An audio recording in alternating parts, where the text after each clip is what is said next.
Hello everyone, my name is Deepa Mehta and today we are going to learn chapter 6 part 2, that is price elasticity of demand for class 11th. Before this we studied part 1.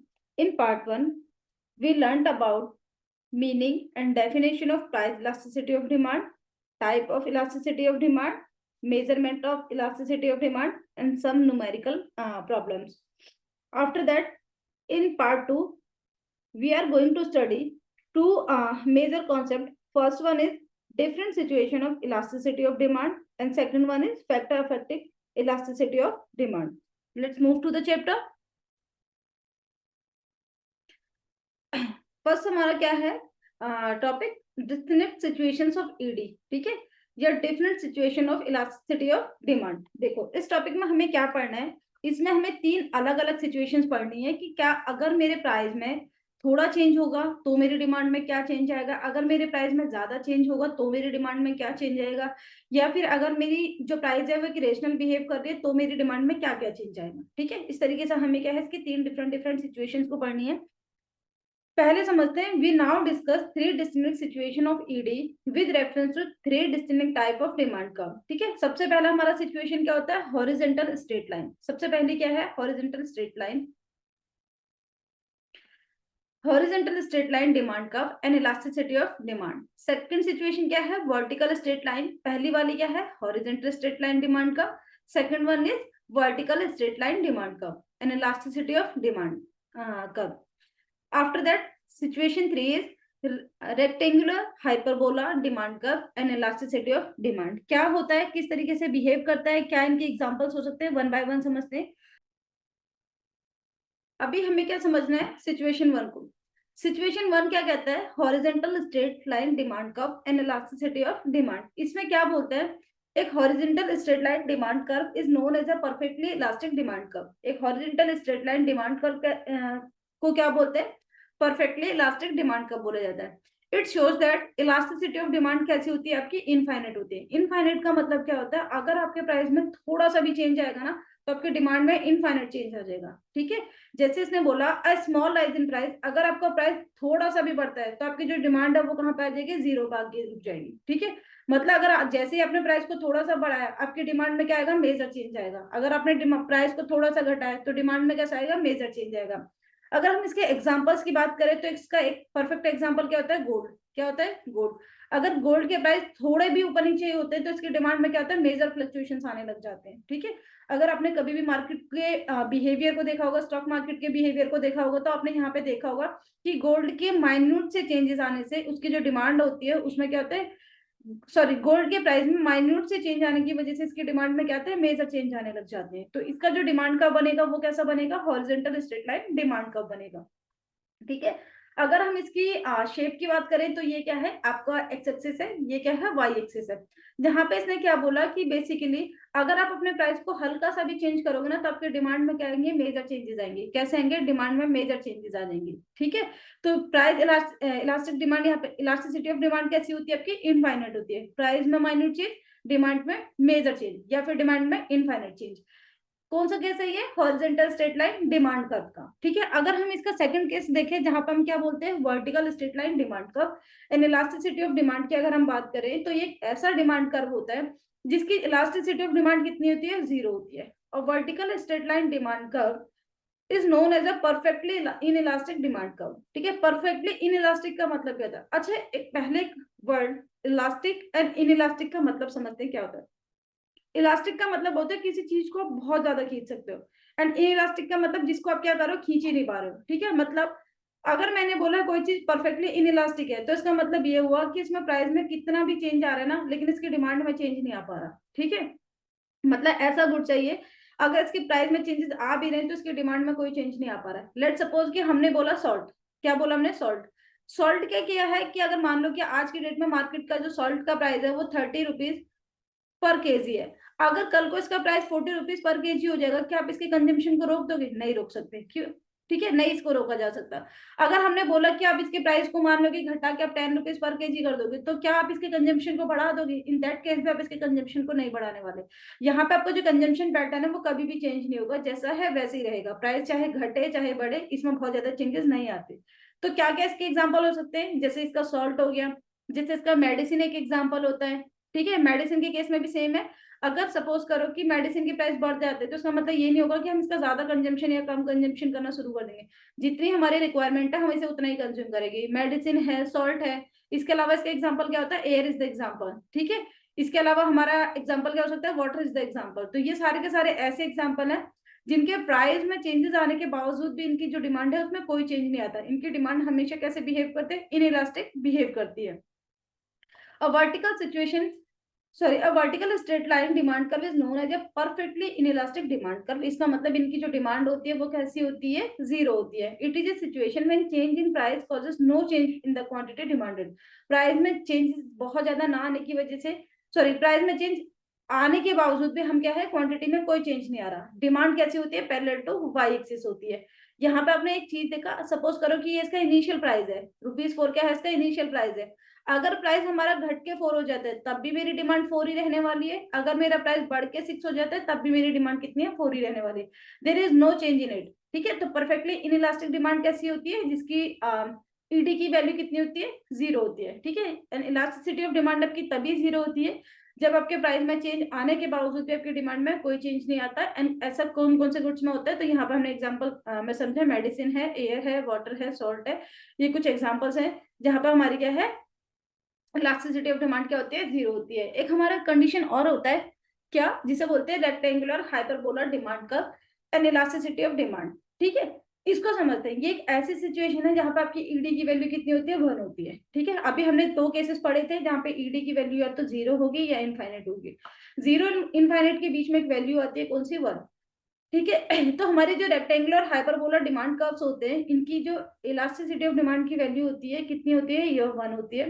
Rectangular hyperbola is a curve under which all rectangular areas are equal. जैसे ये एक rectangular area है, ठीक है, ये एक rectangular area है, ये भी एक रेक्टेंगुलर एरिया है, एंड ये भी क्या है? एक रेक्टेंगुलर एरिया है। तो ये क्या बोलते हैं, इनके जो रेक्टेंगुलर एरिया है ये हमेशा कैसे होंगे? बराबर होंगे। It needs to be noted that each rectangular area under demand curve shows total expenditure on the commodity. ठीक है, इसका मतलब क्या होता है? ये क्या है? टोटल एक्सपेंडिचर को शो करते हैं। टोटल एक्सपेंडिचर का मतलब क्या होता है? Price into quantity. When the demand curve is rectangular hyperbola, जब भी आपका डिमांड कर्व क्या होता है? रेक्टेंगुलर हाइपरबोला होता है। इसका मतलब आपका जो एक्सपेंडिचर है वो हमेशा सेम रहने वाला है। मतलब यहाँ पे जो कंज्यूमर है, सपोज करो कि अगर उसके पास 100 रुपए, तो वो 100 ही रुपए खर्च करने वाला है।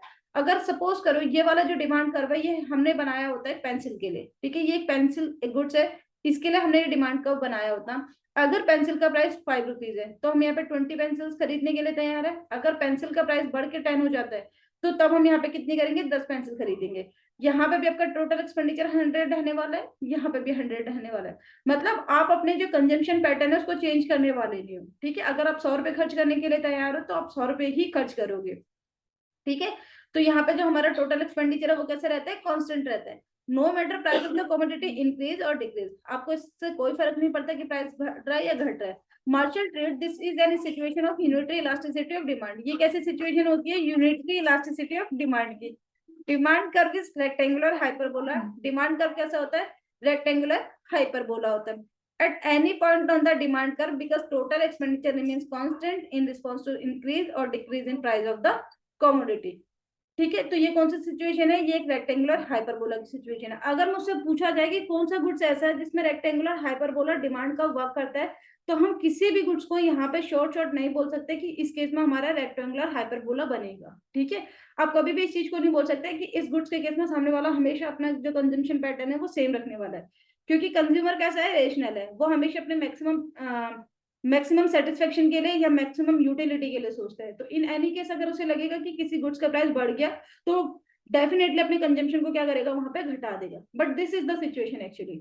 ठीक है, तो ये क्या होता है? रेक्टेंगुलर हाइपरबोला, जहां पे आपकी इलास्टिसिटी ऑफ डिमांड कितनी होती है? 1 होती है। आई होप तीनों कंडीशन समझ में आ गई होगी। पहली हॉरिजॉन्टल डिमांड कर्व थी। हॉरिजॉन्टल डिमांड कर्व क्या होता है? जहां पे प्राइस में माइन्यूट चेंज आने के बाद आपकी क्वांटिटी डिमांडेड में कैसा आता है? मेजर चेंज आ जाता है या इनफाइनाइट चेंज आ जाता है। For example gold, for example luxury hotels, for example luxury cars इस तरीके से। सेकंड हमने समझा था हमारा क्या है वर्टिकल, जो क्या होता है वर्टिकल डिमांड का, जो कि क्या होता है पैरेलल टू वाई एक्सिस होता है। उसमें हमने क्या समझा था कि यहाँ पे प्राइसेस में मेजर चेंज आने के बावजूद भी आपका जो क्वांटिटी डिमांडेड है उसमें चेंज नहीं आता। इस तरीके के जो गुड्स होते हैं उन्हें नेसेसरी गुड्स बोलते हैं, जैसे कि सॉल्ट है, जैसे मेडिसिन है, जैसे एयर है, जैसे वाटर है। ये सारे के सारे किस चीज के एग्जाम्पल हो गए थे हमारे वर्टिकल डिमांड कर्व के।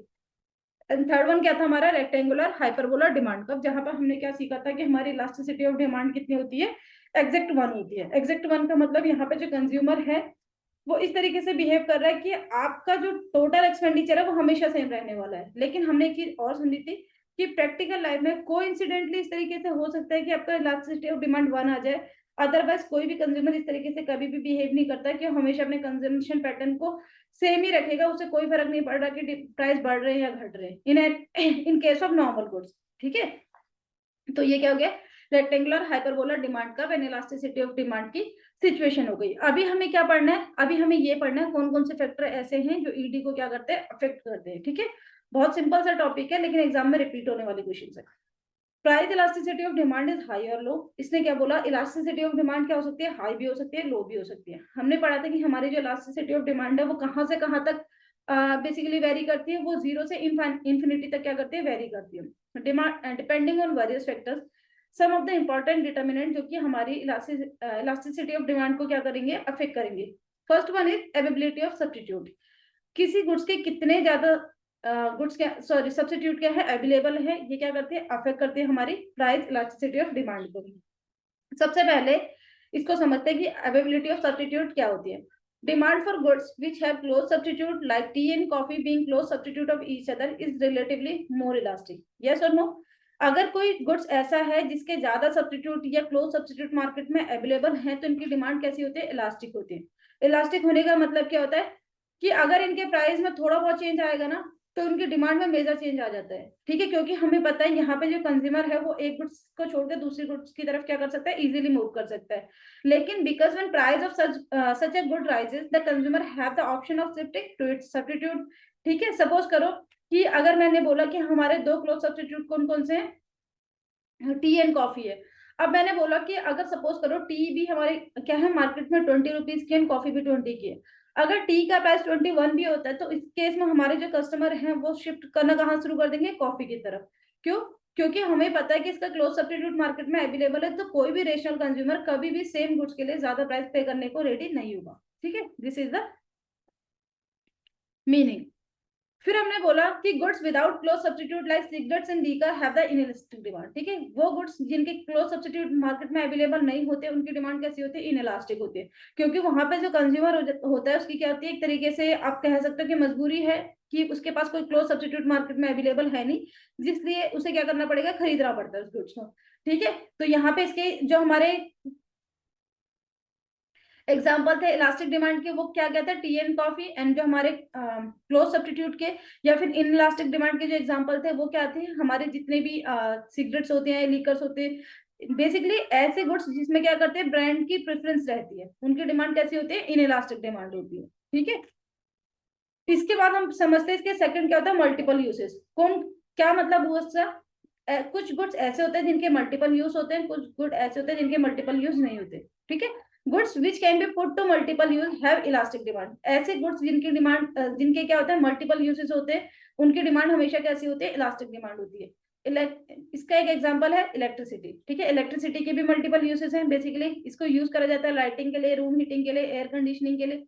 तो इसकी जो डिमांड है वो कैसी है इलास्टिक है। मतलब अगर प्राइस में अगर प्राइस में थोड़ा सा चेंज आएगा तो डिमांड में मेजर चेंज लेके आ जाएगा। ठीक है, it is if the price of electricity increases its use may be restricted only to the important purpose like lighting. ठीक है, इसीलिए यहाँ पे इलास्टिसिटी ऑफ डिमांड क्या हो जाएगी हाई हो जाएगी। ऐसे गुड्स जिनके मल्टीपल यूजेस होते हैं इनकी डिमांड कैसी है इलास्टिक है। कैसी डिमांड है इनकी इलास्टिक है। अच्छा, ऐसे गुड्स जिनके मल्टीपल यूजेस नहीं है उनकी जो डिमांड होती है वो कैसी होगी वो इनइलास्टिक होती है। ठीक है, नॉट परफेक्टली इनइलास्टिक होती है।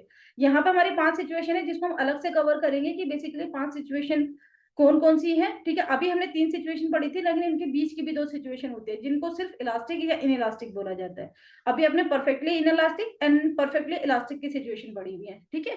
तो वो गुड्स जिनके मल्टीपल यूसेस होते हैं उनकी डिमांड कैसी होती है, इलास्टिक होती है, ठीक है। जैसे हमने इलेक्ट्रिसिटी के एग्जाम्पल पढ़ा था।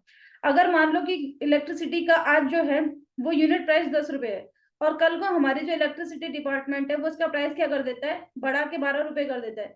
तो अब आप अपने इलेक्ट्रिसिटी के जो यूज है उसको क्या करोगे, कम करना शुरू कर दोगे। इसका मतलब उसकी डिमांड कैसी होगी, ड्रास्टिकली क्या हो जाएगी, डाउन हो जाएगी। इसके बाद third one is postponement of use. Demand will B elastic for goods the consumption of which can be postpone. वो गुड्स जिनकी जो डिमांड है अगर आप उनको पोस्टपोन कर सकते हो तो उनकी भी डिमांड कैसी होती है, बेसिकली इलास्टिक होती है। जैसे डिमांड फॉर रेजिडेंशियल हाउस में भी सिटेड एज एन एग्जांपल। अब इसको समझते हैं कि क्या होता है पोस्टपोनमेंट ऑफ यूज, क्या होता है। अगर आपको किसी ऐसे गुड्स की डिमांड है या किसी ऐसे गुड्स की डिमांड करने जा रहे हो जो कि क्या है, आप उसके यूज को या आप उसके कंजम्पशन को पोस्टपोन कर सकते हो, तो उसकी भी डिमांड कैसी होती है, इलास्टिक होती है। जैसे सपोज करो, एक समझते हैं, यहाँ पे इसका जो एग्जांपल है वो इस तरीके से कुछ सपोज करो कि आपको अपनी क्या करना है, अपने लिए सपोज करो एक रिंग परचेज करना है, ठीक है। एक रिंग परचेज करना है, और रिंग का क्या है, क्योंकि भी मार्केट में गोल्ड का प्राइस हाई है, जिसकी वजह से आपको इस रिंग का जो कॉस्ट है वो 30,000 रुपीज है, ठीक है। अभी आपने क्या करा, 30,000 रुपीज है। अब आपको लगता है कि रिंग एक ऐसा आइटम है जिसको अगर मैं आज ना खरीद के 1 महीने बाद भी परचेज करूँ तो मेरे को बहुत ज्यादा एग्जाम्पल सॉरी बहुत ज्यादा मेरे को क्या है, फर्क पड़ने वाला है नहीं। तो आप क्या करोगे, इसको 30,000 में खरीदने के लिए नहीं तैयार होगे। तो आपने क्या करा, जैसे इसकी जो प्राइस है बट घट के कितना हो गया, 25,000 हो गया। अब हो सकता है कि आप इसकी क्या करो, डिमांड रेज कर दो। तो इसका मतलब क्या हुआ, वो गुड्स जिनके पोस्टपोनमेंट पॉसिबल है, जिनको आप शिफ्ट कर सकते हो, उनकी डिमांड कैसी होती है, हमेशा इलास्टिक होती है। क्योंकि वहां पे प्राइस के घटने एंड बढ़ने से डिमांड का रेज होना और नहीं होना दोनों ही क्या होती है, पॉसिबल सिचुएशन बनती है।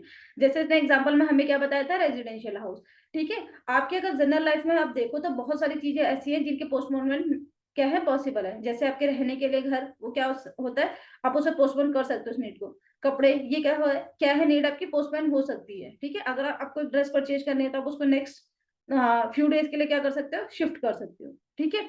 इसके बाद हमें क्या पढ़ना है, अभी तक हमने 3 सिचुएशन पढ़ी, कौन कौन सी, एक availability of substitute, multiple usage and postponement. इसके बाद हमें पढ़ना है income level of buyers. Elasticity of demand क्या है, for a good also depend on the income level of buyer, ठीक है। जो इलास्टिसिटी ऑफ डिमांड है वो किस चीज के ऊपर डिपेंड करती है, बायर की इनकम के लेवल के ऊपर। कैसे, if the buyers of a good are high end consumer, high end consumer क्या मतलब होता है, जिसकी हाई लेवल ऑफ इनकम होती है, they will not care of the price, ठीक है। Accordingly elasticity of demand is expected to be low. इसका मतलब क्या हुआ, एग्जाम्पल के लिए समझते हैं, demand for luxury car by the multi billionaires, on the other hand if income level of the buyer is low, elasticity of demand is expected to be high. Example, demand for small cars by the middle class people in India. इसका मतलब क्या हुआ, income level of buyer क्या हुआ, जिस तरीके से हमारे यहाँ पे बायर की इनकम बिहेव करती है उसी तरीके से क्या करता है, उसका कंजम्पशन का पैटर्न भी बिहेव करता है। जैसे सपोज करो, एक हाई एंड जो कंज्यूमर होता है, हाई एंड इनकम कंज्यूमर का मतलब एक ऐसा कंज्यूमर जिसकी बहुत ज्यादा इनकम है, तो प्राइस की बहुत ज्यादा केयर करता नहीं है, तो इसीलिए वो क्या करेगा, उसकी जितने भी गुड्स होंगी ना उनकी डिमांड कैसी होगी, इनइलास्टिक होगी। इनइलास्टिक कैसे हो जाएगी, not perfectly inelastic, it's inelastic. Inelastic कैसे होगी, प्राइस के घटने और बढ़ने से उसे बहुत ज्यादा फर्क पड़ना नहीं है। लेकिन अगर ये चीज हम मिडिल क्लास पीपल के लिए देखें तो उसको क्या होगा, उसके लिए उसकी इनकम का मतलब उसकी इनकम का मॉडरेट इनकम होने के कारण उसको क्या है, उसकी जो डिमांड है किसी भी गुड्स के लिए वो कैसी हो जाएगी, इनइलास्टिक सॉरी इलास्टिक हो जाएगी। क्यों, क्योंकि उसके प्राइस में माइन्यूट चेंज आने के बाद वो क्या करेगा, डिमांड को इधर से उधर शिफ्ट जरूर करेगा, ठीक है। इसके बाद हैबिट ऑफ कंज्यूमर, ये क्या होता है, goods to which consumer become habituated will have inelastic demand. ऐसे गुड्स जिसकी कंज्यूमर को क्या होती है, हैबिट हो चुकी होती है, उनकी डिमांड कैसे होती है, इनइलास्टिक। क्योंकि वहां पे प्राइस के घटने एंड बढ़ने के कारण क्या है, उसको उसकी डिमांड में बहुत ज्यादा फर्क पड़ता नहीं है। फॉर एग्जाम्पल के लिए, जितने भी हमारे क्या होते हैं टबैको प्रोडक्ट्स होते हैं, ये सारे के सारे हमारी कैसे इनइलास्टिक इनकी डिमांड है। भले ही आप इनके प्राइस को बढ़ा या घटा दो, लेकिन इनके कंजम्पशन पर कोई चेंज नहीं आता। तो demand for cigarettes and liquor does not reduce even when these goods are highly taxed, ठीक है। तो हमारी क्या है, हैबिट ऑफ कंज्यूमर, कंज्यूमर किस गुड्स को प्रीफर करता है, वो भी क्या करता है, डिमांड को इलास्टिक इनइलास्टिक बनाता है, ठीक है। ये क्या होगी, हमारी इनइलास्टिक डिमांड होगी। इसके बाद हमारा नेक्स्ट क्या है, proportion of income spent on a commodity. आप अपनी इनकम का कितना प्रोपोर्शन इसके ऊपर, कमोडिटी के ऊपर खर्च करने के लिए तैयार हो, ये भी क्या करेगी, आपकी डिमांड को क्या करती है, चेंज करती है। Goods on which consumer spend a small proportion of their income, for example toothpaste, boot polish, newspaper will have an inelastic demand. ठीक है, ऐसे गुड्स जिसपे कंज्यूमर अपनी इनकम का क्या करता है, थोड़ा बहुत ही प्रोपोर्शन खर्च करता है, उनकी भी डिमांड कैसी होती है, इनइलास्टिक होती है। फॉर एग्जाम्पल एक चीज मान के चलते कि सपोज करो हमारे घरों में न्यूज़पेपर आता है, अब न्यूज़पेपर का जो प्राइस है वो 10 रुपए है, ठीक है, तो आपका पूरे महीने का जो खर्चा है वो कितना हो गया, 300 रुपए। अब मान लो कि अगर न्यूज़पेपर का प्राइस बढ़ के 12 रुपए हो जाता है, तो क्या आप उसकी डिमांड चेंज थोड़ी ना कर दोगे, नहीं, क्योंकि वहां पे मेरी इनकम का ऑलरेडी एक माइन्यूट सा प्रोपोर्शन जा रहा है, जिससे मेरे को बहुत ज्यादा फर्क नहीं पड़ रहा है। ठीक है, तो इनकी जो डिमांड होती है वो कैसी होती है, इनइलास्टिक डिमांड होती है। जो न्यूज़पेपर वाले हैं वो ऐसा नहीं कर सकते कि 8 रुपए अगर उसका प्राइस करेंगे तो उसकी डिमांड को बहुत ज्यादा बूस्ट कर देंगे, नहीं, ऐसा नहीं होता, क्योंकि यहाँ पे जो कंज्यूमर है उसकी ऑलरेडी क्या है, माइनर सा पोर्शन जा रहा है। इसके बाद वो गुड्स जहां पे क्या होते हैं, कंज्यूमर की इनकम का मेजर पोर्शन जाता है, वहां पे क्या होता है, इनकी जो डिमांड होती है वो कैसी होती है, इलास्टिक होती है। फॉर एग्जाम्पल अगर हम बात करें अपने लिए एक मोटर बाइक लेनी है, तो अगर मेरे को पता है, क्योंकि मोटर बाइक अगर मेरे को लेनी है तो मेरा उसमें क्या है, एक मेजर पोर्शन जाएगा इनकम का। सपोज करो 1 लाख की अगर आपकी बाइक है, तो आपका 1 लाख रुपीज आपकी हो सकता है कि 1 महीने, 2 महीने, 3 महीने की सेविंग उसमें जाएगी। तो इन दैट केस आप वेट करते हो कि आपका प्राइस क्या है, कम हो जाए, जिसकी वजह से आप क्या करो, उसकी डिमांड को रेज कर पाओ। तो इसकी डिमांड कैसी होती है, इलास्टिक डिमांड होती है। इसके बाद नेक्स्ट टॉपिक क्या है हमारा, प्राइस लेवल। प्राइस लेवल क्या होता है, elasticity of demand also depends upon the level of price of the concern commodity. इसने क्या बोला, जो आपकी डिमांड है वो कितनी इलास्टिक होगी, कितनी वो क्या करेगी, वेरिएट करेगी अपनी जगह से, ये डिपेंड करती है प्राइस लेवल के ऊपर। Elasticity of demand will be high at higher level and the price of the commodity and low at the lower level of price. जितना आपका प्राइस हाई होगा उतनी आपकी क्या होगी, इलास्टिसिटी ऑफ हाई होगी, जितना आपका प्राइस लो होगा उतनी क्या होगी, वहां पे आपकी जो प्राइस इलास्टिसिटी होगी वो कम होगी। सपोज एक ऐसे समझते हैं, मान लो किसी गुड्स का जो प्राइस है वो ऑलरेडी 10 ही रुपए है, अब वहां पे अगर वो 10 की जगह 11 भी कर देते हैं तो भी आप अपने वहां पे कंजम्पशन पैटर्न को बहुत ज्यादा चेंज करने वाले हो नहीं। ठीक है, क्योंकि वो प्राइस क्या है, ऑलरेडी क्या है, मतलब लोअर प्राइस है वो गुड्स। इन इसके अलावा अगर कोई गुड्स ऐसा है जिसका प्राइस ऑलरेडी क्या है, हाईली चार्ज है, तो उस केस में क्या करोगे, अगर वो और ज्यादा हाई उससे क्या कर देगा, मतलब उसे और ज्यादा ओवर प्राइस्ड करेगा, तो इन दैट केस वहां पे डेफिनेटली आप क्या करोगे, डिमांड में चेंज लेके आओगे, मतलब इलास्टिक डिमांड हो जाएगी। ठीक है, इसके बाद नेक्स्ट क्या है हमारा, time period. Demand is inelastic in short period and elastic in long period. ठीक है, किसी भी गुड्स की जो डिमांड होती है वो शॉर्ट पीरियड के लिए तो इनइलास्टिक होती है। अगर आपने किसी गुड्स की जो प्राइस है वो छोटे समय के लिए बढ़ाए या घटाए तो उसकी डिमांड इनइलास्टिक रहेगी।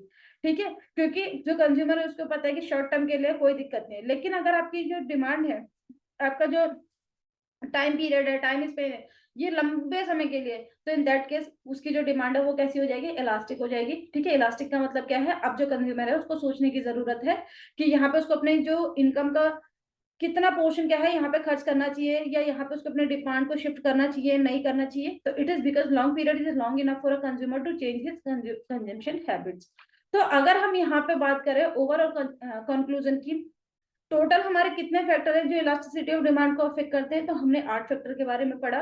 कंक्लूजन क्या निकलता है, goods with multiple usage carrying a high price tag. इसने क्या बोला, वो गुड्स जिनके मल्टीपल यूसेज होते हैं उनके क्या होते हैं, हाई प्राइस टैग होते हैं। And having a large number of close substitute tend to show higher elasticity of demand than the goods which are low price are essential for of life and do not have close substitute.